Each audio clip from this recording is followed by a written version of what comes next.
dovetails with your project, because I'm really interested in the communities that are developing some of this content. So Professor Goldberg, you're saying for this project, there's an outside community that is essentially developing the content of what's happening in this environment, and that there's a system of sort of, I don't know if it's rating, but deciding, if 3 people say, designate this bird as such and such, it gets put into the system. But I'm interested in that initiative, and also the initiative you were just mentioning in South Africa, kind of how these communities are monitored and what needs to go into kind of evaluating the information, and also just in terms of determining, when do you reach critical mass? I mean, on your project, is there a decision point of, if a certain amount of information gets in, at that point you're going to stop? Because I think for teachers, there's both issues of reliability of information and knowing who's providing it, and also just an inundation, going to a site where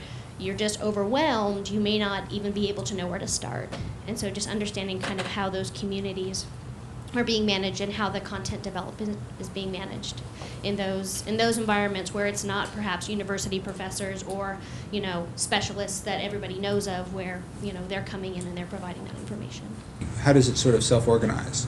And so you want to make sure that you can't have grief players is a common term that's used for people who just try and mess it up for everybody else.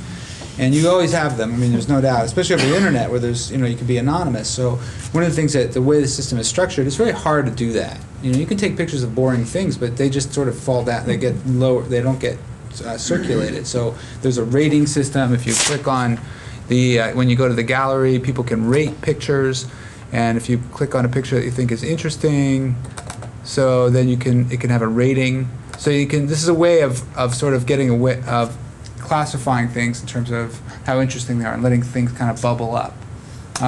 As far as too much information, I mean, that's actually a great question, because this site just went online and we already have all these birds, individual scores. There's all this information from the gallery, and it's actually we're already starting to generate a lot of material. So how to digest that and how do we organize it? That's a great.